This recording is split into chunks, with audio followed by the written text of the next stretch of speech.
Sandipan Paul, very nice Sandipan. Kulkarni, very nice. Muskan, very nice. Sirajuddin Khan, थोड़ा देखो, ध्यान से देखो, कुछ गलती कर रहे हो और बहुत ही माइनर गलती कर रहे हो। तुम लगभग पहुंच चुके हो, बस डिवाइडेड बाय √2 शायद करना भूल गए हो। विजय, अनुराधा, ठीक है। सब लोग टाइम डोमेन अप्रोच से ही गए होंगे, ऐसा तो नहीं है कि फ्रीक्वेंसी डोमेन अप्रोच में गए हैं, टाइम डोमेन अप्रोच में।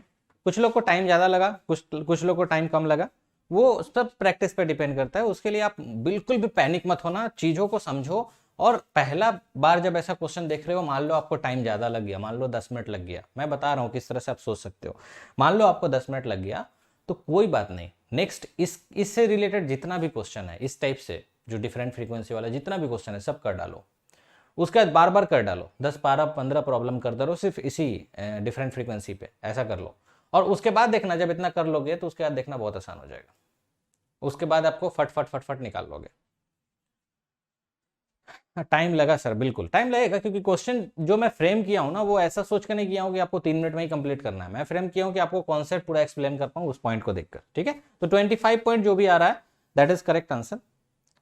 यही तो मैं चाह रहा था कि कोई लिखे, सिद्धायक, यही तो मैं चाह रहा था कि कोई लिखे। वेरी नाइस सिद्धायक से सीखो सब कोई, ठीक है। उसका कमेंट देखो, यहां मैग्नीट्यूड से खेलेंगे सर, इससे मतलब ही नहीं है। यस, यही मैं एक्सप्लेन करना चाह रहा था, तुमने लिख ही दिया, तो चलो अच्छा लगा।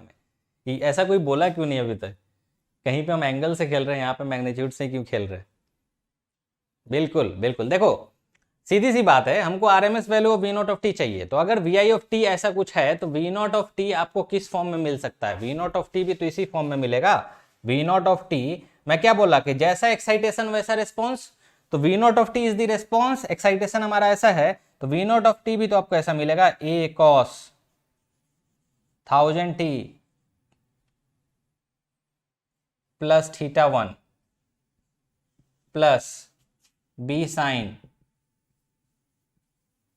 3000t plus θ2।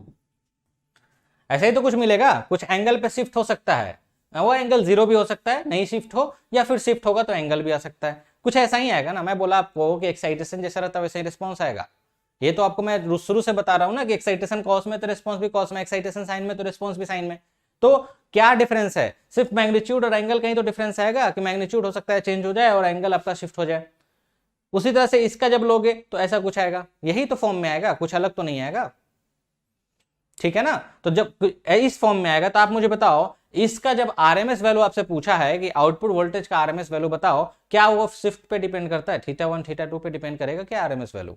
ऑब्वियसली नहीं करेगा। अगर सेम फ्रीक्वेंसी होता तो करता, लेकिन जब सेम फ्रीक्वेंसी दे देगा तो इन दोनों को पहले ही हम एक में नहीं कन्वर्ट कर लेंगे कि हम इतना परेशान हो जाए सुपरपोजिशन लगा के। सेम फ्रीक्वेंसी देगा, एक ही में हम कन्वर्ट कर लेंगे फट से पहले ही, तो इनपुट वोल्टेज को ही एक में कन्वर्ट कर लेंगे, उसके बाद आउटपुट फट से आसान हो जाएगा निकालना। लेकिन ऐसा जब आपको दिया रहेगा तो डिफरेंट फ्रीक्वेंसी में दिया रहेगा, तो डिफरेंट फ्रीक्वेंसी जब भी आएगा, एक्साइटेशन अगर आपका जिस टाइप से है उसी टाइप से आपको रिस्पॉन्स में मिलेगा, नेचर चेंज नहीं होगा, बस चेंज क्या होगा? Magnitude and angle. अब बताओ यहाँ पे आप आरएमएस वैल्यू जब निकालोगे तो क्या उसका θ1 और θ2 से कोई, θ1 θ2 कुछ भी रहे, आरएमएस वैल्यू में कोई प्रभाव पड़ेगा? नहीं पड़ेगा। दैट मीन्स कि फेज शिफ्ट में कोई प्रभाव नहीं पड़ रहा है, सिर्फ और सिर्फ हमको मैग्नीट्यूड में खेलना होगा। मैग्नीट्यूड में हम खेलेंगे, ऑब्वियसली हम आरएमएस वैल्यू लिख सकते हैं √a² plus b² divided by 2। Confuse मत होना कैसे क्यों लिखा, a is the maximum value, RMS value a/√2 लेते हो तो उसका स्क्वायर करो, a² 2 प्लस b² 2 का अंडर रूट, तो वही लिखा हूं a² प्लस b² 2। सब बोलेंगे नया कोई आ गया फॉर्मूला, नया फॉर्मूला नहीं है, वही है इंडिविजुअल आरएमएस वैल्यू का स्क्वायर। तो आपको ए और बी फाइंड करना है, दैट्स इट, ए और बी फाइंड करना है, आपको एंगल में खेलने की जरूरत ही नहीं है। जो सिद्धायक बोला है ना वही चीज कि ए और बी हमको फाइंड करना है, सिर्फ मैग्नीट्यूड में खेलना है। और देखो मैग्नीट्यूड में खेलूंगा तो कितना फास्ट हो जाएगा, देखो ध्यान से। अगर मैं सिर्फ और सिर्फ 20,000 लूं, फट से सर्किट बनाया, सर आपने बोला 20 cos 1000t, तो मैंने मैक्सिमम में ही रिप्रेजेंट कर दिया 0 पे, और ये मुझे मालूम है कॉस में है और दूसरा मुझे पता है मैक्सिमम वैल्यू में है। देखो कितना फास्ट होगा। इसके पैरेलल में 50 ओम है, तो इसके पैरेलल में कुछ भी रहे वोल्टेज तो उतना ही मिलेगा। वो कंफ्यूज करने के लिए मैं आपको पैरेलल में कॉम्बिनेशन दे दिया, और यहां का हमको V01 मान लो फाइंड करना है। अब ये पैरेलल में कुछ भी रहे, इससे कोई प्रभाव पड़ रहा है क्या? इसी दोनों में वोल्टेज डिवाइड होगा ना। ये 25 है और यहाँ पे आपका कितना आ जाएगा? अगर 1000 लोगे तो 50 मिली हेनरी से आपको इसका एक्सेल कितना आएगा? एक्सेल अगर 1000 से लोगे और 50 मिली हेनरी से अगर लोगे 15 मिली हेनरी, कहाँ गया भैया? तो 15 मिली हेनरी, J15 आ रहा है, J15। तो एक्सेल इज इक्वल टू आपको आ गया J15, कुछ ऐसा ही है। अब देखो यहां पे आपका ये 50 रहे, 100 रहे, कुछ भी रहे, ये वोल्टेज यहां और यहां सेम ड्रॉप हो रहा है। 25 प्लस J15 के अक्रॉस भी वोल्टेज आपको 20 ही मिलेगा। इसका कोई रिलेशन ही नहीं रहा, हटा दो इसको। देखो सीरीज सर्किट कुछ भी नहीं है। ऑपरेशन पॉइंट ऑफ व्यू से हटा सकते हैं, पावर पॉइंट ऑफ व्यू से नहीं। ध्यान रखिएगा, एनालिसिस जब हम करते हैं उस पॉइंट ऑफ व्यू से इसको हटा देंगे, क्योंकि पैरेलल में anything present across the in parallel with the ideal voltage source can be replaced from analysis point of view। तो एनालिसिस पॉइंट ऑफ व्यू से जैसे हम इसको हटाएं, यहां पे वोल्टेज हमको मालूम है 20 at an angle of 0 where 20 is the maximum value। बताओ V01 कितना होगा? तो 20 at an angle of 0 multiplied by J15। देखो यहां मल्टीप्लीकेशन आ गया, और 25 प्लस J15। अब देखो यहां एंगल कुछ भी निकले, मैग्नीट्यूड ही हमको चाहिए ना, सिर्फ और सिर्फ मैग्नीट्यूड चाहिए, समझ रहे हो? तो उस हिसाब से 20 मल्टीप्लाइड बाई 15 कर दो अपॉन अंडर रूट ऑफ 25 का स्क्वायर प्लस 15 का स्क्वायर, जो भी है वैल्यू। ये करना आसान है, एंगल छोड़ दो, भूल जाओ, क्योंकि एंगल आपको बस ये रिप्रेजेंट कराएगा θ1 और कुछ नहीं, समझ रहे हो? तो इससे हमारा ए की वैल्यू आ गई, यही आपका ए दे देगा। क्यों? क्योंकि ए क्या है? मैक्सिमम वैल्यू है। ये जब आप निकालोगे तो इसकी वैल्यू जो आएगी 10.29, चेक कर लेना, 10.29। उसी तरह से दूसरा सुपरपोजिशन थ्योरम जब हम लगाएंगे, जब हम इसको लेंगे इंडिविजुअल इसको, तो यहां देखो जब हमको लिखना होगा V01 ऑफ t लिखना होगा, तो हम लिखेंगे 10.29 cos 3000t प्लस θ1 प्लस θ1। θ1 आपका इसका जो एंगल आएगा, ये जो एंगल है वही। तो एंगल आप इसका निकालो नहीं निकालो, आपको बस इतने से मतलब है। तो एंगल इसका मैं लिख देता हूं ताकि आप अपना बाद में ऑपरेशन करते रहना। ये जो आपको आएगा at an angle of 59 degree. Angle यहां निकालने की जरूरत नहीं है, मैं बोल रहा हूं मैग्नीट्यूड में सिर्फ खेलो, तो ठीक है मैग्नीट्यूड में ही खेलेंगे, सिर्फ 59 डिग्री। तो θ1 आपका 59 हो गया, चलो ठीक। तो इस तरह से हम सिर्फ और सिर्फ यही लिए। अब कुछ लोग बोलेंगे सर यहां तो आपने बोला था आरएमएस लेने को, मैक्सिमम क्यों लिया? अरे मैक्सिमम लिया तभी तो मैक्सिमम वैल्यू रिस्पॉन्स आया, रिस्पॉन्स मैक्सिमम आया, इसमें हम रिप्रेजेंट करना हमारे लिए आसान रहा। अब हम यहाँ आरएमएस ले लेते 20/√2 से, कैलकुलेशन बढ़ा लेते हैं, और फिर जब मैक्सिमम लिखना होता तो मल्टीप्लाई बाय √2। तो एक बार डिवाइड करो √2 से, एक बार मल्टीप्लाई करो √2 से, बात तो वही हो गई। इसलिए मैक्सिमम में लेकर और फटाफट में कैलकुलेशन कर लिया, ठीक है ना। तो ये तो हो गया पहले वाले एक्साइटेशन से। दूसरा वाला जब आप लोगे, दूसरा वाला मैं इसी में कर दूं, ठीक है इसी में कर दीजिए सर, अब तो मैं एक्सपर्ट हो गए, कोई दिक्कत नहीं है। इसी में जब मैं करता हूं सेकेंड केस में, जब आपको बी निकालना है, जब आप फ्रीक्वेंसी लेते हो, जब ये लेते हो एक्साइटेशन, जब आप लेते हो 40 sin 3000t, तो इसको मैं लिख सकता हूं 40 एट एन एंगल 0। आप कंफ्यूज हो जाएंगे, सर कॉस को भी 0 ले रहा है, साइन को भी 0 ले रहा है। अरे सब मैं इंडिविजुअली ले रहा हूं, दोनों को साथ नहीं ले रहा हूं। सर्किट में दोनों को साथ नहीं ले सकते, सब किसी एक को रेफरेंस मानना पड़ेगा। लेकिन जब मैं इंडिविजुअल लूं तो किसी को भी मैं रेफरेंस ले सकता हूं, वही तो मैं बताया आपको। ओमेगा इज इक्वल टू कितना है? 3000। तो ओमेगा 3000 पे एक्सेल इज इक्वल टू क्या आ जाएगा? J45। J45 ही आ रहा है, बिल्कुल J45 भी आएगा। तो उस हिसाब से जब आप V02 निकालोगे, V02 कितना आएगा? 40 multiplied by J45 upon 25 plus J45। Answer निकालिएगा, ये आपका जो आएगा 34.96 at an angle of 29 degree. Calculation छोड़ दो, टेंशन ना लो। तो ये जो आपको मिल रहा है, यही तो सीधे आपका बी मिल गया जो यहां पे है। तो फाइनली अब V0 ऑफ t में a इज इक्वल टू क्या हो जाएगा? 10.29 और b इज इक्वल टू 34.96। ठीक है, θ1 जो भी था, θ2 जो भी था, उससे आपका आरएमएस वैल्यू में कोई भी चेंजेस नहीं आएगा।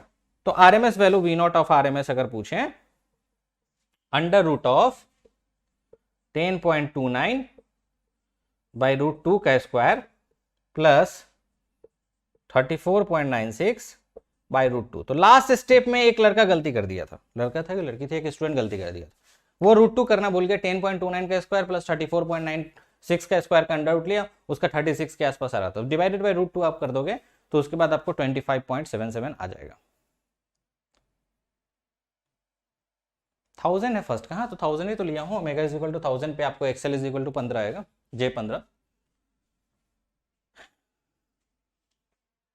गौरव रेसिस्टेंस 2.5 ले लिया था सर, गलत हो गया। बिल्कुल गलती तो बताओ मेरे को, जो गलती कर रहे हैं ना वो जरूर बताओ, शर्माओ मत, उससे हमको समझ में आता है ना कि आप कहाँ कहाँ मिस्टेक कर सकते हो, ठीक है। तो नेक्स्ट ईयर मैं स्टूडेंट को बताता हूँ कि यहाँ यहाँ मिस्टेक हो सकता है, तो नोट्स अपडेट हो जाते हैं। तो देख रहे हो कितनी छोटी छोटी चीज मिस्टेक करते हो, जहाँ पे 25 लेना था वहाँ 2.5 लेके बनाए, सारा चीज आपको आता है, सारा चीज, लेकिन आंसर निकालोगे, नेट टाइप क्वेश्चन है, उसमें पुट करके वो बोले सर 100% हमने सही किया, सारा बेकार।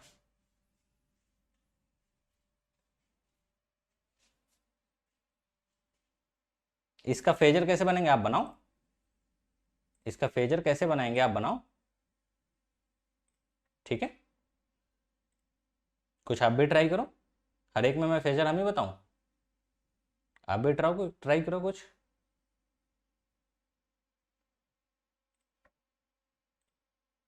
क्या फेजर बनाने की जरूरत है या फेजर बताने की जरूरत है? इसका पहली बात तो फेजर बना ही नहीं सकते, इसका पहली बात तो फेजर बना ही नहीं सकते, क्योंकि फ्रीक्वेंसी डिफरेंट है। हाँ वही अभिषेक, अभिषेक सही बोल रहे हो, फ्रीक्वेंसी डिफरेंट है तो कैसे तुम लोगे, मैं बोला ना फेजर डायग्राम के लिए फ्रीक्वेंसी सेम होना चाहिए, तभी तो रिप्रेजेंट करोगे। हाँ दोनों का अलग अलग आप बना सकते हो, एक बार आप साइनोसाइडल ले लो, उसका फेजर अलग बना लो, एक बार आप ये 3000 ओमेगा के लिए फेजर अलग बना दो, वो हो सकता है, लेकिन दोनों का कॉम्बिनेशन का फेजर नहीं बनेगा, ऐसा नहीं होगा। θ1 θ2 का रिजल्टेंट नहीं निकाल सकते, दोनों का फ्रीक्वेंसी अलग अलग है, बिल्कुल, ठीक है। तो इस तरह से आप जाओ, इस तरह से समझो चीजों को, किस तरह से हमने सोल्व किया है, वो बहुत जरूरी है, ठीक है। अच्छा, कुछ लोग बोलेंगे सर इसको हम लाप्लास से भी तो कर सकते हैं, बिल्कुल कर सकते हैं, लाप्लास आप पढ़े हो, सिग्नल में तो पढ़ लिए होगे, लाप्लास ट्रांसफॉर्म अप्रोच से भी हम कर सकते हैं, मतलब टाइम डोमेन अप्रोच से न जाके हम लाप्लास ट्रांसफॉर्म, यहां पे आसान हमारे लिए टाइम डोमेन अप्रोच है, लेकिन हम लाप्लास से भी जा सकते हैं। लाप्लास ट्रांसफॉर्म अप्रोच भी बता दूं या कर लोगे, बता दूं या कर लोगे?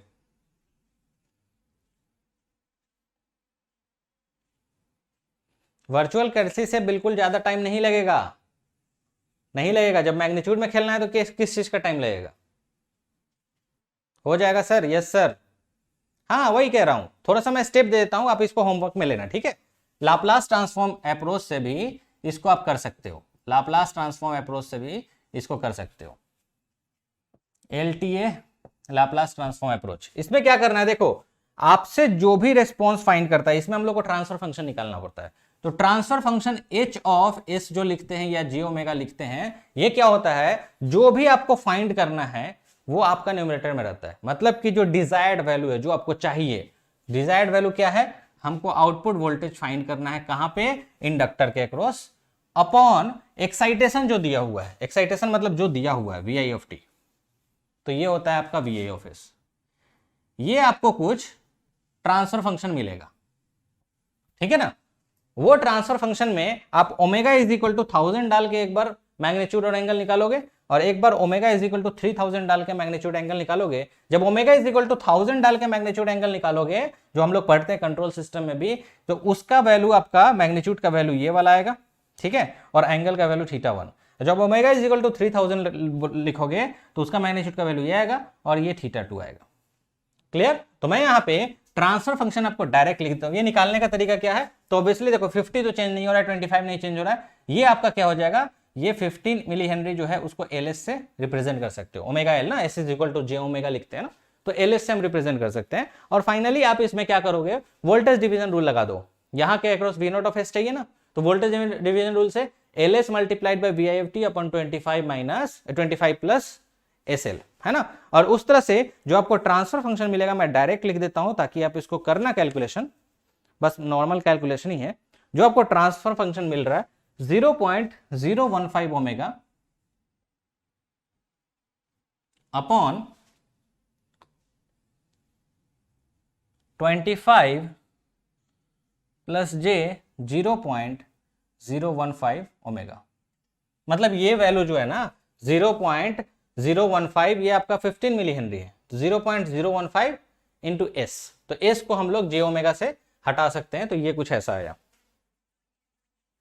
0 पॉइंट मैग्नीट्यूड है ना एच ऑफ जे ओमेगा में, यहां पे जे ओमेगा भी आएगा, ठीक है। ये अब आपके पास जे ओमेगा से इसको रिप्लेस कर दो, है ना, S is equal to J omega से रिप्लेस कर देते हैं ऐसा। तो ये आपका ट्रांसफर फंक्शन है। अब at omega is equal to 1000 put कीजिए, ठीक है, और उस केस में magnitude of H of J omega निकालिए, पूरा से कंट्रोल सिस्टम हो गया, कुछ भी वैल्यू आएगा। उसके बाद angle of H of J omega निकालिए। ये जरूरी नहीं है, angle of H of J omega निकालने की जरूरत इसलिए नहीं है क्योंकि हमको सिर्फ मैग्नीट्यूड चाहिए, तो magnitude of H of J omega निकालोगे 10.29 आ जाएगा। उसी तरह से at omega is equal to 3000 magnitude of H of J omega निकालिए और angle of H of J omega निकाल लीजिए, तो मैग्नीट्यूड जो आपका आएगा वो 10.29 आ जाएगा। अगर आप वी आई ऑफ टी को 20 लेते हो तो नहीं, इसमें लेने की जरूरत ही नहीं है ना, सीधा मैग्नीट्यूड आएगा 10.29, ठीक है। एंगल जो आएगा जो भी एंगल θ1 और ये θ2, ये आ जाएगा 34.96। फिर जैसा ही आपको ये पता चल गया तो this magnitude of H of J omega is nothing but A, और ये आपका बी हो जाएगा। उसके बाद आप फाइनली रिस्पॉन्स लिख सकते हो, आरएमएस वैल्यू निकाल सकते हो।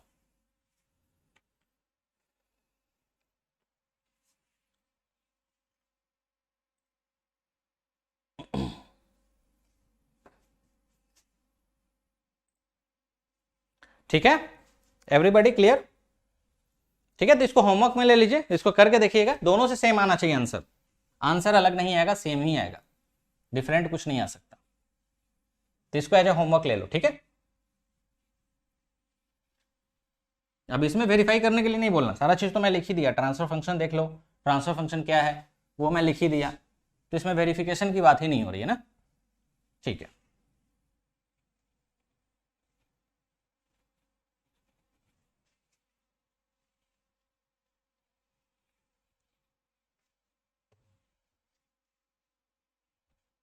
स्पीड सही है ना, फास्ट तो नहीं जा रहा हूं, फास्ट तो नहीं जा रहा हूं, स्पीड सही है ना।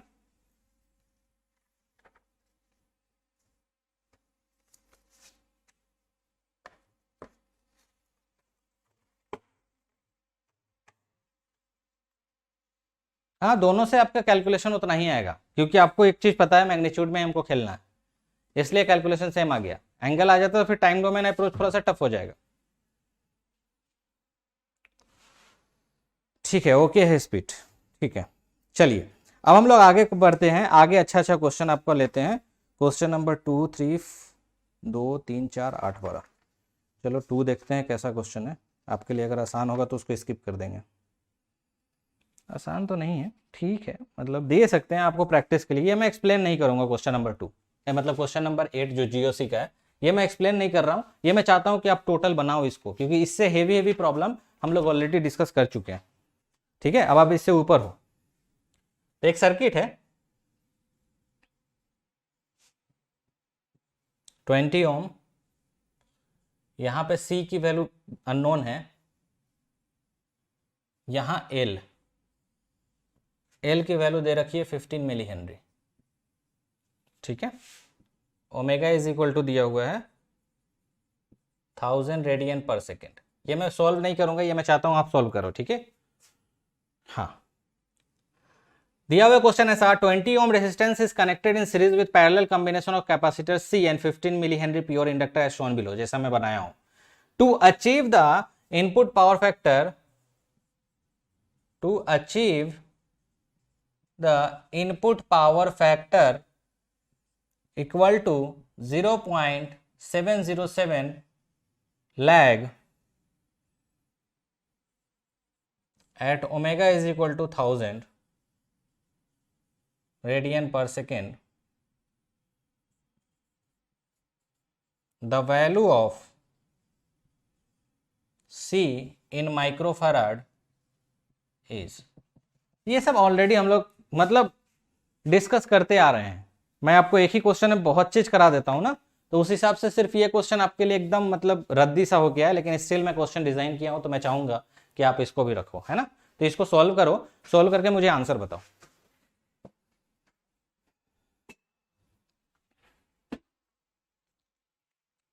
क्योंकि आपको इससे अच्छे अच्छे क्वेश्चंस मैं करा दिया हूं, इसलिए आपको लगेगा अरे यार बहुत मजाक वाला क्वेश्चन मिल गया, लेकिन सॉल्व करो, सॉल्व करो, मजाक क्या होता है, सॉल्व करो। एक बार में आंसर आया तभी मैं समझूंगा कि आप सही हो, क्योंकि गेट एग्जाम में एक ही बार आप निकालते हो आंसर और वही आप लिख के आते हो।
आराम से सॉल्व करो, थोड़ा कैलकुलेशन है, नो इशू, ठीक है। सॉल्व कीजिए, टाइम हम दे रहे हैं 200। मुस्कान चेक करो सही से, ठीक है, हड़बड़ाना नहीं है, आराम से चेक करो।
इंद्रनील घोष, अनुज कुमार 200, 200 किसके किसके आ रहा है, कुलकर्णी, नीलुत्पाल चक्रवर्ती, सौम्या, प्रणव, अन्वेषा, शीतल, अभिषेक चेक करो एक बार,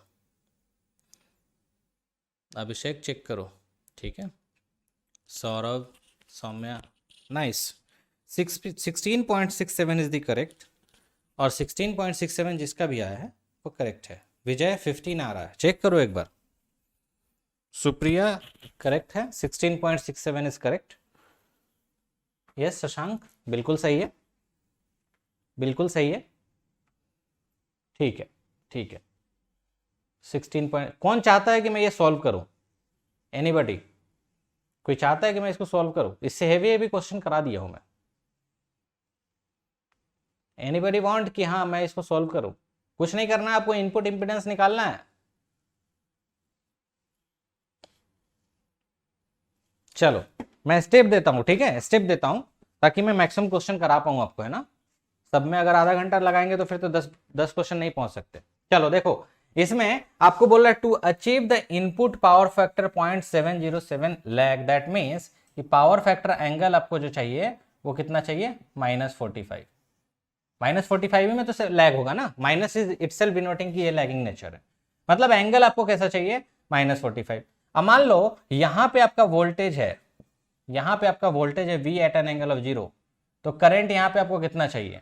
current will be equal to magnitude of I कुछ आएगा at an angle of -45। That means कि यहां से अगर आप इंपीडेंस निकालोगे Z इन, तो Z in will be equal to what?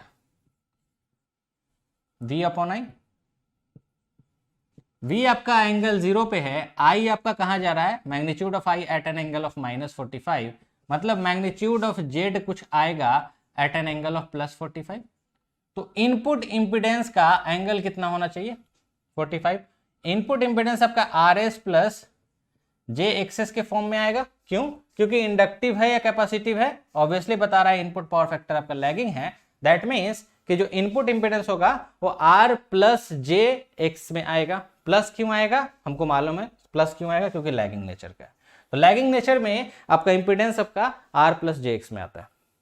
Clear? मतलब ओवरऑल अगर मैं इनपुट इंपीडेंस निकाल लूं तो ऑब्वियसली इनपुट इंपीडेंस निकालने के बाद वो इस फॉर्म में आएगा और उसके बाद हम इजिली निकाल पाएंगे।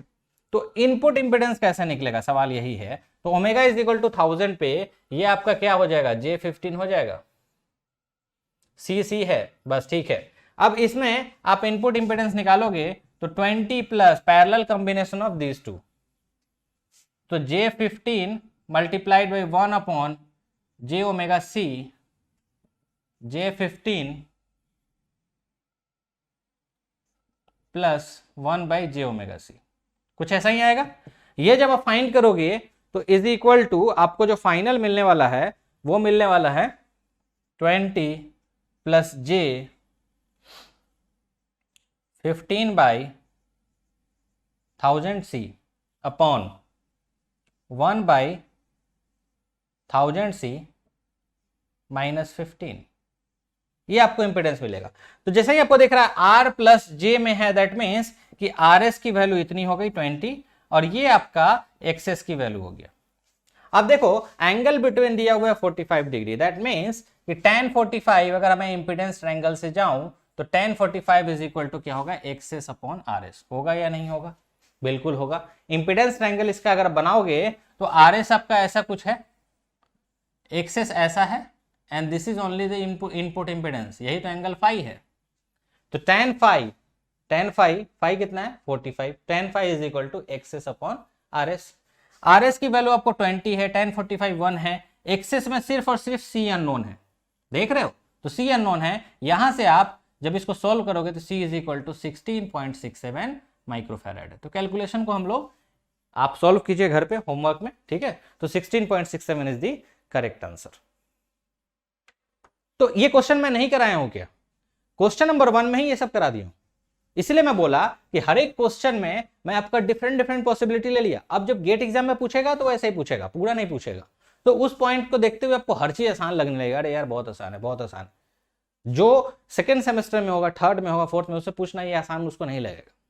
आपको आसान इसलिए लग रहा है क्योंकि आप प्रैक्टिस कर चुके हो। क्लियर?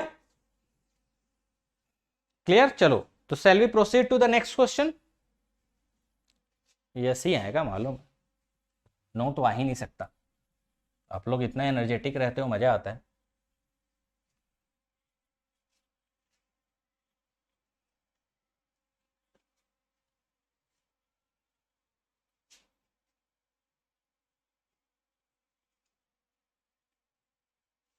कोई चाहता है क्या कि मैं कैलकुलेशन में बैठ के करते रहूं, 3 घंटे के सेशन को 7 घंटे ले जाऊं?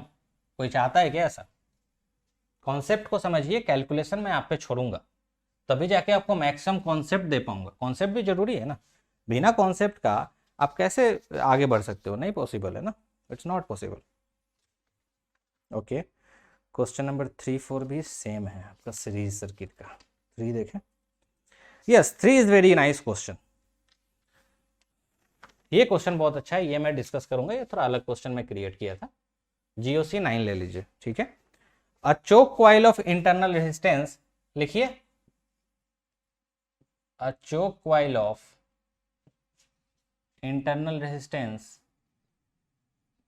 अ choke coil of internal resistance 5 ohm is connected in series with resistive load. A choke coil of internal resistance 5 ohm is connected in series with resistive load across the supply of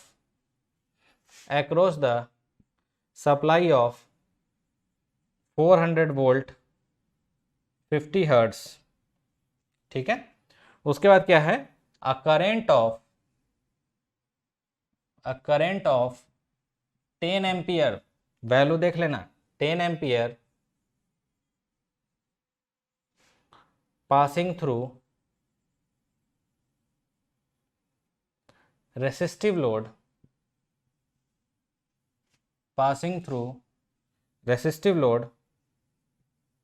such that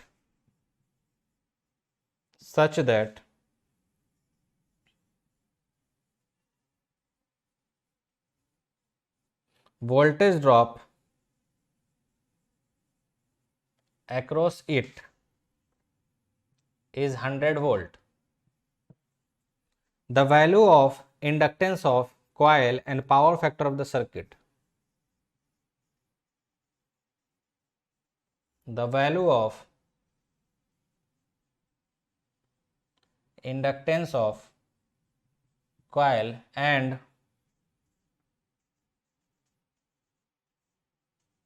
power factor of circuit is, पहले inductance निकालिए, milli henry में, मैं option नहीं दे रहा हूं, नहीं तो option मिलाओगे, ठीक है। आपको एल निकालना है इन मिली हेनरी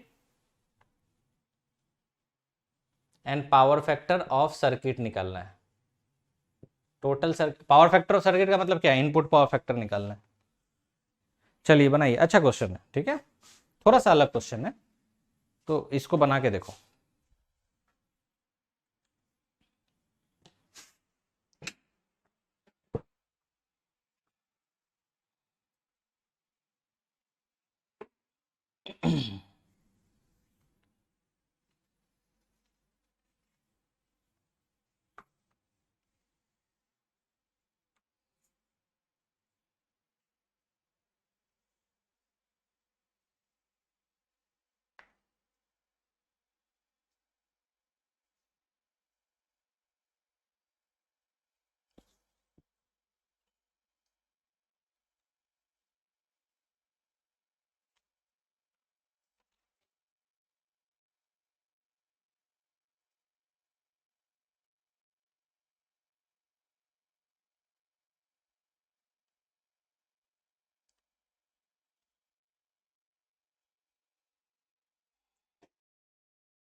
अच्छे से क्वेश्चन के स्टेटमेंट को समझो, फिर सर्किट डायग्राम को प्लॉट करो। सर्किट डायग्राम एक बार बन गया, फिर उसके बाद कुछ नहीं। अगर मैं इसी चीज को सर्किट डायग्राम बना देता ना, तो फिर आप फट से निकाल देते। क्वेश्चन को पढ़ो, सर्किट डायग्राम बनाओ, और फिर उसका देखो क्या क्या दिया हुआ है और क्या निकालना है।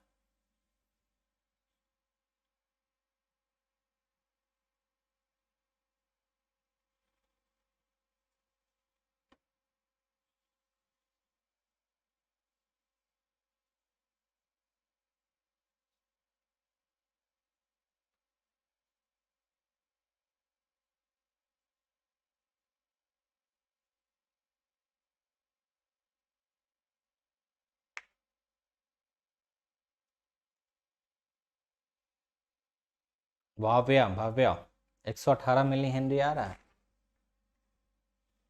118 मिली आ रहा है? अच्छा, वेरी नाइस। सेकेंड पार्ट पे आइए, power factor of circuit. Bhavya, power factor of circuit बताओ।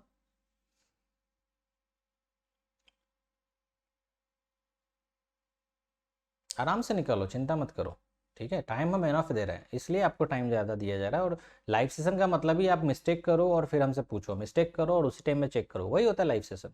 मैं आऊँ सीधे क्वेश्चन लिख दूँ, सॉल्यूशन एक लाइन से दे दूँ, बोलो छाप लो, तो वो कोई मतलब का नहीं रहा ना। तो टाइम भी देना जरूरी है, नो प्रॉब्लम। जहाँ 3 घंटा लगता है वहाँ 3.5 घंटा लग जाएगा, यही होगा। इससे ज़्यादा क्या होगा, इससे ज़्यादा कुछ नहीं होगा।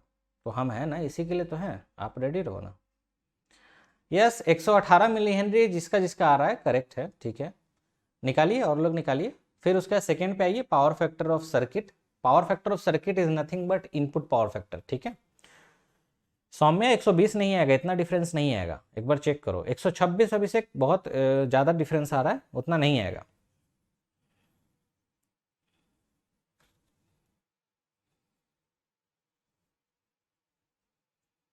शीतल सही है, आगे बढ़ो। पावर फैक्टर ऑफ सर्किट बताओ।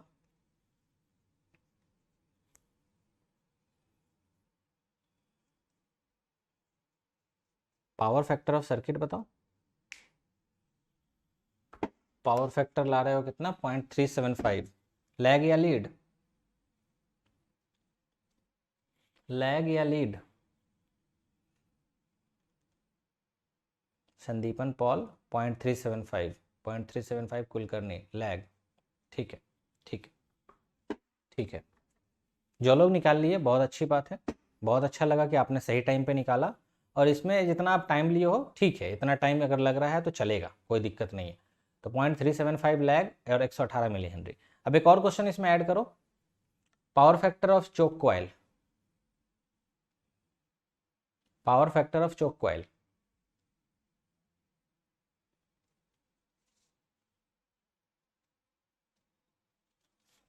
तीसरा निकाल लो, power factor of choke coil. Power factor of circuit आपने निकाल लिया, तीसरा निकालो, power factor of choke coil. Power factor of choke coil. पहले मैं वैल्यू गलत, ठीक है सौम्या, समझ में आ रहा है ना। तो लाइव सेशन अटेंड करने का यही फायदा है कि जो आप मिस्टेक करते हो वो लाइव दिख जाता है, तो आपको कहीं ना कहीं वो काम आएगा। और जो रिकॉर्डेड देखेंगे उनको उतना खास प्रभाव नहीं पड़ने वाला, उनको वो लाइव सेशन का मजा नहीं आएगा, फिर वो बात नहीं रहेगी। ठीक है, power factor of choke coil मेरे को मालूम नहीं है कितना होगा। आर इंटरनल है 5 है ना, आर एल आपका कितना आ रहा है 5, और एल की वैल्यू इतना, तो ओवरऑल कितना है ओमेगा एल 37। तो 37 tan inverse 37 divided by 5 cos of answer 0.133, ठीक है। हाँ, के एस संतोष कुमार सर, वो 400 volt is R M S, right. ये हमसे कंफर्म क्यों कर रहे हो संतोष, कंफर्म क्यों कर रहे हो? ये तो हमने बेसिक में डिस्कस कर चुका था ना, कर लिया है ना बेसिक में, कि वो 400 volt R M S value है या मैक्सिमम वैल्यू है। सचिन, मिस्टेक हो रहा है सर, होना चाहिए, बिल्कुल होना चाहिए, लाइव सेशन इसीलिए तो ले रहा हूँ, मिस्टेक बिल्कुल होना चाहिए।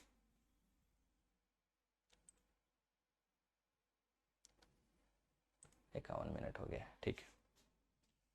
संतोष कुमार, अगर आरएमएस लिया तो आंसर अलग आएगा ना, अगर में क्यों हो, हमको तो वही समझ में नहीं आ रहा है। शायद तुम पहला लेक्चर नहीं देखे हो, मेरे को ऐसा फील हो रहा है कि तुमने पहला लेक्चर नहीं देखा। चलो स्टूडेंट से पूछ लेते हैं, बताओ ये 400 वोल्ट आरएमएस लेना है कि मैक्सिमम, बताओ जरा, बताओ संतोष को बता दो।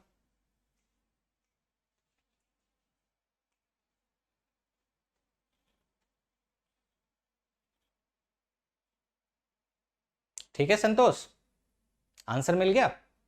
इसमें अगर मगर आएगा ही नहीं, इफ बट कुछ नहीं आएगा।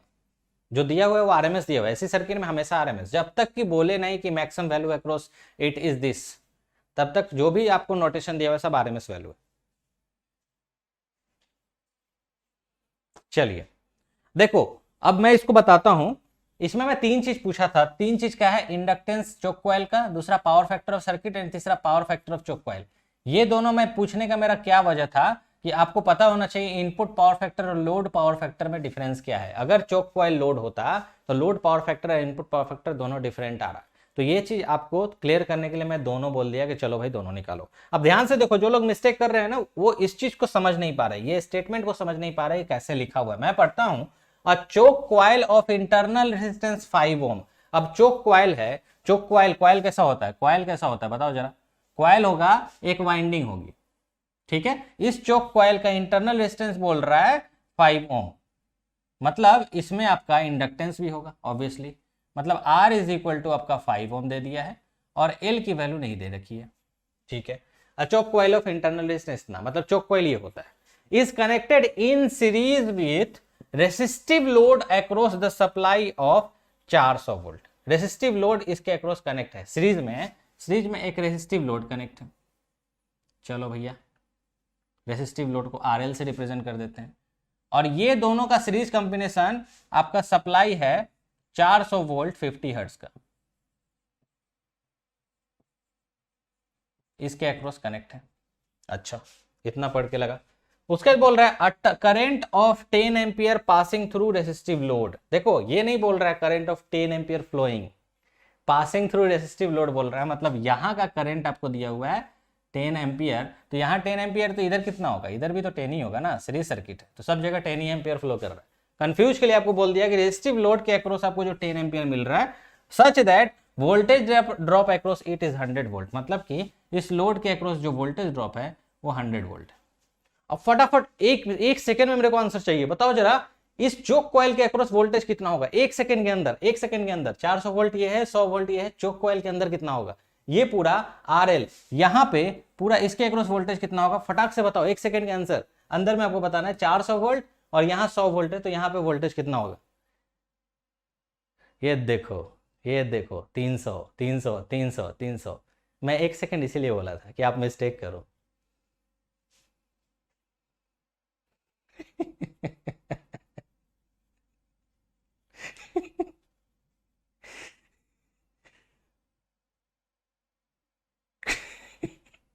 अब छोड़ दो, आंसर छोड़ दो। मैं बोला था एक सेकंड के अंदर में बताओ, यहाँ 100 वोल्ट है, यहाँ 400 या कितना होगा, 300 300 300 300। ठीक है, ठीक है, ठीक है। इसीलिए ऑफलाइन क्लास लेना बहुत मज़ेदार होता है मालूम, ऑफलाइन क्लास में ऐसा ही सवाल आता है और फट फट बोलते 300 सर, 300 300, सबका शकल देखने लग रहा था, अभी देख नहीं पा रहा हो तुम लोग को। ये फेजर को भूल गए, सब चीज भूल गए, सोच रहे सर DC सर्किट लो 400 माइनस 100 300, ठीक है, सारा पढ़ाया हुआ सब बेकार हो गया। ठीक है, अगर मैं एक सेकंड नहीं बोला होता तो सोचते कि आंसर क्या होगा, लेकिन मैं एक सेकंड लगा दिया था फट से 300। ठीक है, जो भी आंसर है, अब छोड़ो, आंसर पे हम लोग नहीं जाते हैं, इस चीज को एंजॉय करो जो मैं बोला हूँ, ठीक है। और जो लोग गलत किए हैं वो खुद पे थोड़ा सा एंजॉय करेंगे क्यों गलती की है, ठीक है। चलो ठीक है, ओके। तो ऐसा कुछ क्वेश्चन है ना, और एल की वैल्यू आपसे पूछ रहा है, इतना चीज दिया हुआ है, the value of inductance of coil will be what, ऐसा बोल रहे हैं, ओके ठीक है। ठीक है, हाँ। अब देखो यहां पे आपको ऐसा तो कुछ नहीं दिया हुआ है ना कि 10 एम्पियर कितना एंगल पे है, वोल्टेज कितना एंगल पे है, तो अगर कुछ नहीं दिया हुआ है तो आप रेफरेंस किसी को भी ले सकते हो, आपकी चॉइस है, जनरली वोल्टेज को रेफरेंस लेते हैं, ठीक है। अब देखिए यहाँ पे अगर आपको सब चीज दिया हुआ है तो यहाँ बताओ RL की वैल्यू कितनी हो जाएगी। RL की वैल्यू हम देखते ही बता सकते हैं, 100/10 RL की वैल्यू कितनी हो जाएगी, 15। ये 15 नहीं, 100/10 इज इक्वल टू 10 ओम। एक तो हमको ये दिख रहा है, सबका मैग्नीट्यूड निकल रहा है। और दूसरा, अगर मुझे इनपुट इंपीडेंस इसका निकालना हो तो input impedance Z input will be equal to कितना, तो 5 + 10 + j ओमेगा एल, यही होगा। तो Z S is equal to क्या आएगा, 15 + j ओमेगा एल, यही होगा इनपुट। अब देखो यहां पे 400 वोल्ट है और यहां 10 एम्पियर है, तो इनपुट इंपीडेंस ही तो आपका 400/10 हो जाएगा, और यही किसके बराबर हो जाएगा, 15 + j ओमेगा एल। मतलब 40 is equal to 15 + j omega L. अब कुछ लोग यहाँ क्या किए होंगे मालूम है, इस तरह से जाके 40 - 15 करके एल की वैल्यू निकाल लिए होंगे। ऐसा कितने लोग किए हैं बताओ जरा, ऐसा कितने लोग किए हैं कि ऐसे गए होंगे 400/10 करके 40 कर दिए होंगे, और 40 करने के बाद 15 प्लस जो है तो 40। देखो क्या किए होंगे मैं बता रहा हूँ, j omega L is equal to, वो लिखे होंगे 40 - 15, ठीक है 25, एल की वैल्यू निकाल लिए होंगे। ऐसे लोग कितने लोग किए हैं बताओ। हाँ देखो है ना। हाँ चलो, जो लोग किए हैं अपने आप पे हंस लो, एक बार अपने आप पे हंस लो, ठीक है, कि ऐसा अगर किए हो तो अपने आप पे खुद पे हंस लो। ये जो जेड है ना, ये मैग्नीट्यूड है एक्चुअल में। जेड के साथ आपका कुछ एंगल भी आएगा, ठीक है, वो हमें नहीं मालूम है, ठीक है। तो इसको सिर्फ 40 इज इक्वल टू किसी रियल नंबर को कॉम्प्लेक्स नंबर के साथ इक्वेट नहीं कर सकते। तो अगर ऐसे लिख रहे हो तो आप समझो इस चीज को कि ये मैग्नीट्यूड है, समझ रहे हो। तो मैग्नीट्यूड है, दैट मीन्स इधर भी हमको मैग्नीट्यूड ही लेना होगा, ठीक है। तो मैं बता रहा हूं आपको कहां कहां आप गलती कर सकते हो, कहां कहां मिस्टेक कर सकते हो। तो देखो तभी 79.5 आया है, देखो मुस्कान, ठीक है, हंस लो मुस्कान एक बार अपने ऊपर, ठीक है चलेगा। तो सीखो, चीजों को सीखो। यहां 40 में लिखा हूं, 40 is magnitude of impedance, sorry, impedance जो होगा उसका कुछ मैग्नीट्यूड होगा और कुछ फेजर होगा, जिसको आप फाई बोलते हो या थीटा, जो भी बोलना है। तो वो थीटा तो हमें नहीं पता ना, ये कर सकते हो Z cos theta plus Z sine theta is equal to this much, plus J Z sine theta is equal to this much, ऐसे बोल सकते हो। लेकिन रियल नंबर और कॉम्प्लेक्स नंबर के साथ इक्वेट नहीं कर सकते, इसका भी मैग्नीट्यूड लेना हो। तो मैग्नीट्यूड लेके एल की वैल्यू आप इजिली निकाल सकते हो, √15 प्लस ओमेगा एल का स्क्वायर इज नथिंग बट 40। तो यहां से एल की वैल्यू आपको मिल जाएगी 118 मिली हेनरी।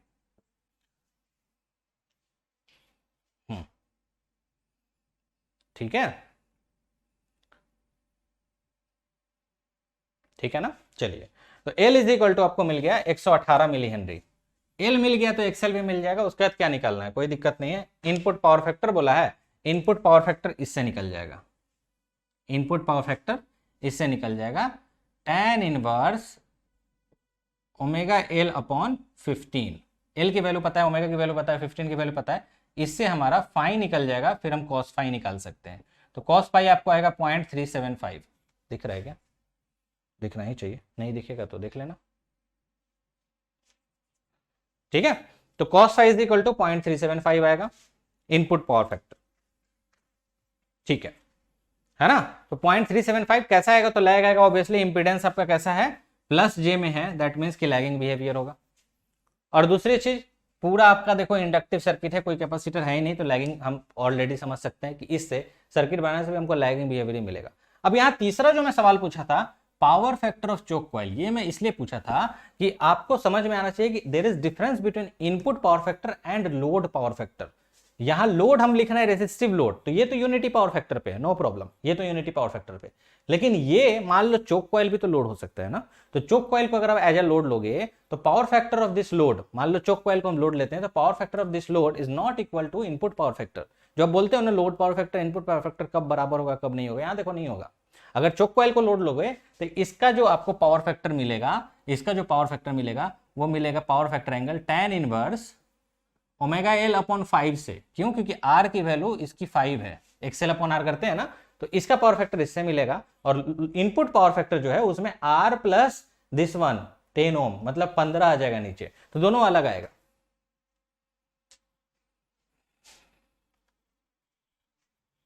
ठीक है, सुबह से कुछ नहीं किया तो जे को ही खा गए, चलो ठीक है। गेट एग्जाम में खा के बैठना। नहीं तो 4 मार्क्स उड़ जाएगा तुम्हारा, ठीक है। खाना वाना खा के बैठना गेट एग्जाम में। चलो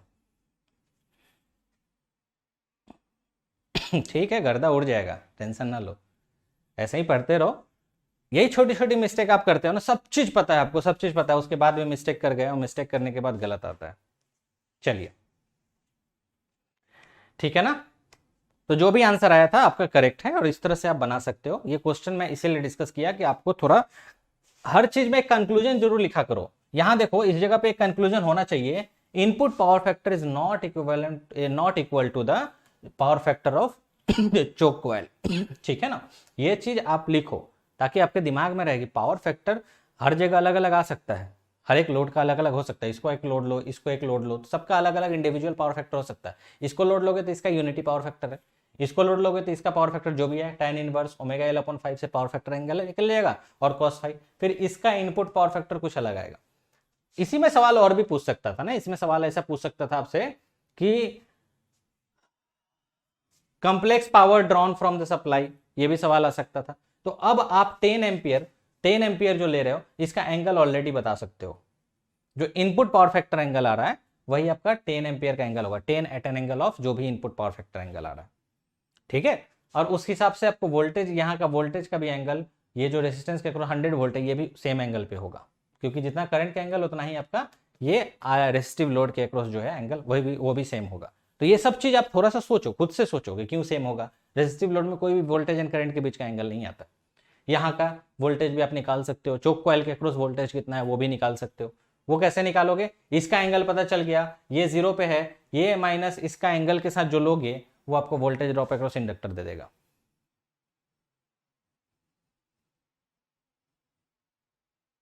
four 400 at an angle of 0 minus 100 at an angle of 0 नहीं कर सकते ना Anoop. 100 at an angle of power factor angle आएगा, वही तो मैं समझा रहा हूं। चलो एक और क्वेश्चन इसमें ले ही लो, voltage drop across choke coil निकालो, voltage drop across choke coil निकालो।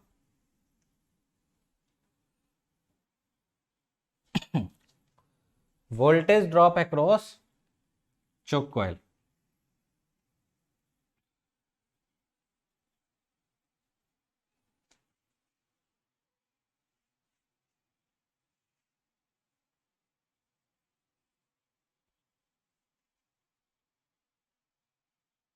Voltage drop across choke coil. Choke coil के अक्रॉस वोल्टेज ड्रॉप कितना होगा, 387.29। देखो अब आपके पास इनपुट पावर फैक्टर कितना निकला है, input power factor is equal to 0.375। तो पावर फैक्टर एंगल कितना हो जाएगा, कॉस इनवर्स 0.375। कितना एंगल आ रहा है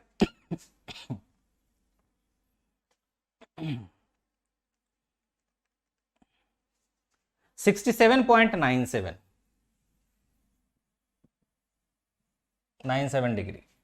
तो अब देखो यहां अगर आपका input voltage is equal to दिया हुआ है 400, आप इसको अगर रेफरेंस मानते हो तो करंट कहां जाएगा, 10 ampere at an angle of minus 67.97। Minus क्यों लिया, क्योंकि लैगिंग नेचर का होगा।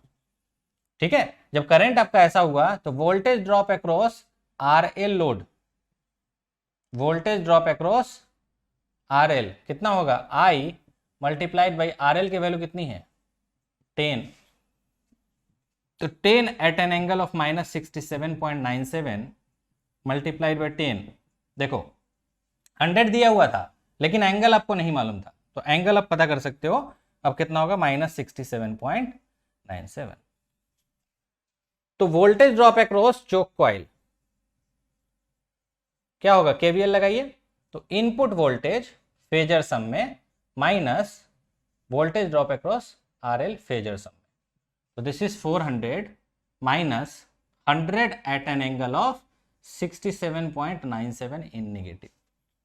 तो ये 400 माइनस 100 300 जो बोल रहे थे ना, यही गेम ओवर था। तो ये भी एक अच्छा सवाल हो सकता था। ठीक है, ये भी एक अच्छा सवाल हो सकता था, तो वो भी आप क्लियर रखो चीजों को कि कैसे हम माइनस 67.97 लिखे हैं।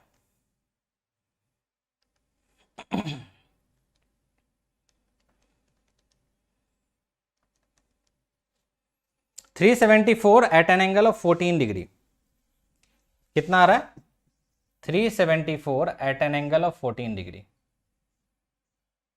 अब फेजर डायग्राम आप बना लो, सारे का बना लोगे कि अभी बता दूं?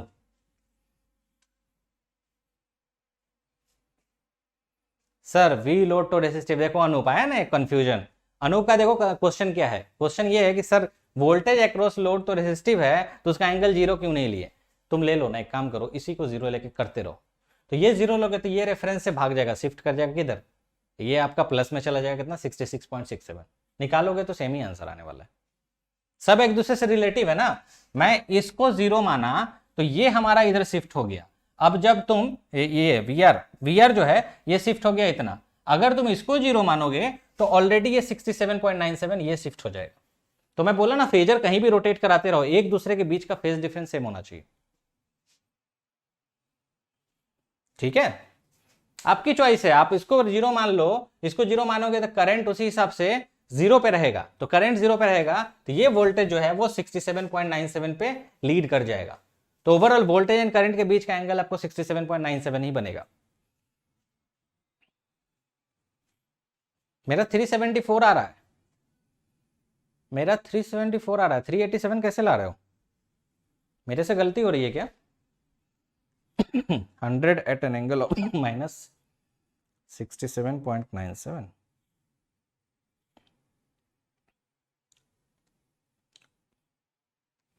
$400 है माइनस आंसर। मेरा 374 आ रहा है, 374 मेरा आया, तुम लोग 387 कैसे बोल रहे हो? 374 आएगा, ठीक है 374। अब देखो एक जो सवाल आया मेरे पास कि सर इसको जीरो मान लीजिए तो करंट भी तो जीरो पे आ जाएगा, तो इसको जीरो इसको करंट, अब इसका फेजर डायग्राम जब बनाओगे तो समझ में आएगा। मैं पहले इससे फेजर डायग्राम बनाता हूं, ठीक है, इसके रेफरेंस में, कि मैं इनपुट वोल्टेज को रेफरेंस बनाया। तो इनपुट वोल्टेज को अगर आप रेफरेंस मानोगे तो वी इन को आप इधर माने at an angle of zero, तो करंट किधर चला जाएगा? तो ऑब्वियसली करंट आपका लैग करेगा। करंट आपका कितना से लैग कर गया? तो ये एंगल जो होगा वो 67.97 से। ठीक है भाई, इतना समझ में आ गया। वोल्टेज आपका वीआरएल किधर होगा? तो जिधर करंट है उधर ही तो वीआरएल हो जाएगा। वीआरएल में तो कोई चेंजेस नहीं आएगा, ये भी उतना ही आ गया। वोल्टेज अक्रॉस चोक कॉइल, तो voltage across choke coil is the combination of voltage drop across this resistor and this purely inductor. तो voltage across this resistor is nothing but current जिधर है उधर ही, तो यही आपका वी आर भी हो जाएगा, स्मॉल वी आर। अब करंट से ये जो यहां का अक्रॉस वोल्टेज है, voltage drop across inductor, VL will lead, कितना लीड करेगा? तो 90 डिग्री से। तो ये लो भैया, दिस इज वीएल स्मॉल, और ये कितना होगा जो भी है 23.33 जो भी है ना। तो ये चीज, तो वीएल और आई के बीच का एंगल आपको 90 डिग्री मिला, दिस इज वी आर। अब वी आर और वी एल दोनों का जो रिजल्टेंट जहां भी है, रिजल्टेंट इस दोनों का जो आप लोगे, इस दोनों का रिजल्टेंट जहां भी आएगा वो आपका वोल्टेज अक्रॉस चोक कॉइल मिलेगा। ये 14 डिग्री पे है, दैट मीन्स कि यहां जो वी आर होगा ये थोड़ा छोटा होगा, वी आर आपका यहां होगा स्मॉल आर, ठीक है, और ये वी एल, इस दोनों का नेट वोल्टेज आप निकालोगे तो ये वी आएगा at an angle of 14 degree. तो समझिएगा जो मैं बोला हूं वो चीज को समझना, और उस हिसाब से फेजर डायग्राम थोड़ा बड़ा बनाओगे तो बन जाएगा, ठीक है। अब आप बोल रहे हो कि सर हम अगर लोड वोल्टेज को जीरो पे माने तो क्या होगा? मतलब कि मान लो इसको हम 100 at an angle of zero मान लिए तो क्या होगा? कोई प्रॉब्लम नहीं है। 100 at an angle of zero मान लिए, मतलब ये वाला जो है इसको आप रेफरेंस जीरो माने हो, ये 0 डिग्री पे, तो ये 0 डिग्री पे है, तो ये कहां चला जाएगा? 67.97 लीड कर जाएगा। तो जो भी आप निकाले हो उसमें 67.97 बढ़ा दो, प्लस कर दो। तो फेजर तो रोटेट कर रहा है ना एंटी क्लॉकवाइज, तो कहीं भी रेफरेंस मान लो, उससे क्या प्रॉब्लम है? बात तो वही हो गई ना। मैं यहां पे इनपुट वोल्टेज को रेफरेंस माना, आप लोड वोल्टेज को भी रेफरेंस मान के बना सकते हो। सब रेफरेंस का गेम है, बिल्कुल एक दूसरे से रिलेटिव है। अच्छा 387 कैसे लाए थे जरा बताओगे, क्या गलती किए थे? सर आज 4 आवर ले लो, बिल्कुल लेंगे, टेंशन ना लो। पढ़ाई करते रहो, ठीक है, जोश हाई होना चाहिए और पढ़ते रहो। फाउंडेशन डे है तो आधा घंटा और 1 घंटा और पढ़ लेंगे, कोई इशू नहीं है, लेकिन पढ़ाई करना जरूरी है। हाँ जी,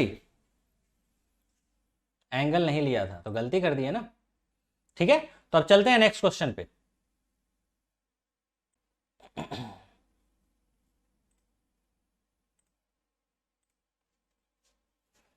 कंफ्यूजन में फंस गया सर, ये 10 एम्पियर करंट आरएमएस है कि क्या है? अरे संतोष, तुम ये आरएमएस मैक्सिमम में मत पढ़ो, ठीक है? संतोष, वोल्टेज भी तुम पूछ रहे हो आरएमएस है कि नहीं सर, करंट 10 एम्पियर मस्ती तो नहीं कर रहे हो मेरे साथ? हाँ, कभी कभी ऐसे यूट्यूब पे मस्ती करने लगते हैं लोग, मालूम? ये जेन्युइन है। अगर ये प्रॉब्लम है तो आप डे 1 का है ना वीडियो देखो, डे 1 का फर्स्ट 2 आवर देख लो, या फर्स्ट 1 आवर ही देख लो। अगर जेन्युइन प्रॉब्लम है, आपको आरएमएस मैक्सिमम में डाउट हो रही है, तो आप डे 1 का देख लो एक बार वीडियो, फर्स्ट वाला। जो देखे होंगे वो उनको मालूम होगा ये 10 एम्पियर क्या है, क्योंकि ये सेकेंड टाइम आप पूछ रहे हो हमसे, सर वोल्टेज 400 वोल्ट आरएमएस है क्या है, फिर पूछ रहे हो 10 एम्पियर जो दिया वो आरएमएस है कि क्या है। तो एक बार आप डे 1 का देख लो, ठीक है, वीडियो देख लो, कोई इशू नहीं है। उसके बाद दिक्कत है तो फिर हम लोग बात करेंगे, ठीक है ना संतोष? ये 10वां ही नंबर है ना, गलत तो नहीं लिख रहा हूं? GOC10।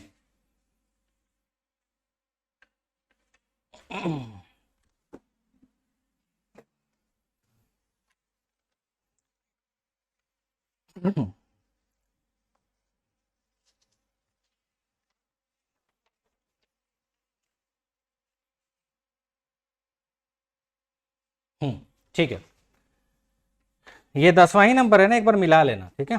Consider the circuit given below.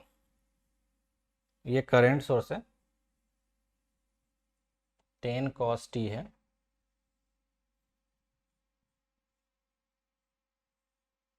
C है, R है,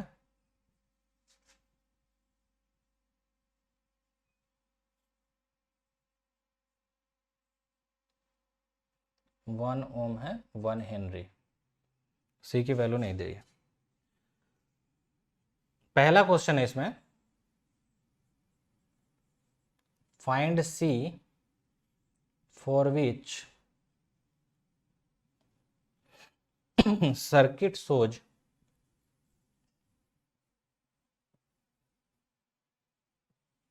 unity power factor. Unity power factor circuit show करे, उसके लिए वैल्यू C कितना है। दूसरा, at resonance. Sir resonance syllabus में नहीं है तो क्या वर्ड भी नहीं लिखूं? At resonance energy stored bye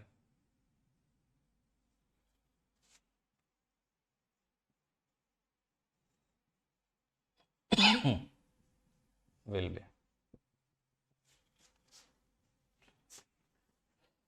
चलिए बनाइए, इसको भी लाइटली मत लीजिएगा, जो भी क्वेश्चन है वो लाइटली तो नहीं ले सकते।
C is equal to 0.5 is correct, बिल्कुल। विशाल, संदीपन, कुलकर्णी 0.5, संयम महेश्वरी बिल्कुल सही है, 0.5 सही है। दूसरा पे आइए, at resonance the energy stored by capacitor will be.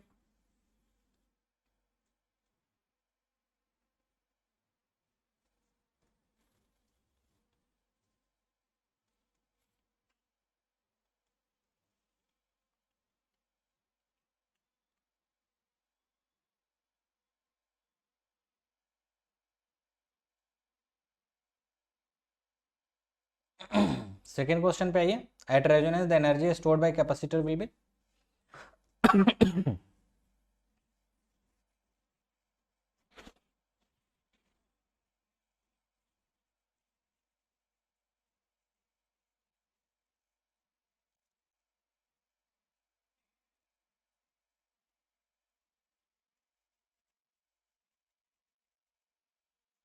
Admittance लेके निकालो। Very nice Sachin. जब भी आपको पैरेलल कॉम्बिनेशन दे, always try to find the equivalent admittance not impedance. Impedance निकालोगे फंस जाओगे बहुत भयंकर तरीके से, और ऐसा भयंकर फंसोगे कि फिर लगेगा अरे यार निकल क्यों नहीं रहा है। जब भी पैरेलल सर्किट आए, always try to find the equivalent admittance not impedance. इस चीज़ को भी आप नोट में लिख लो कि जब भी पैरेलल कॉम्बिनेशन आएगा, एडमिटेंस फाइंड करना आसान है, तो एडमिटेंस से ही फाइंड करेंगे। विशाल, कितना आ रहा है एनर्जी? 312.5 जूल। उतना नहीं आएगा विशाल, चेक करो, चेक करो एक बार।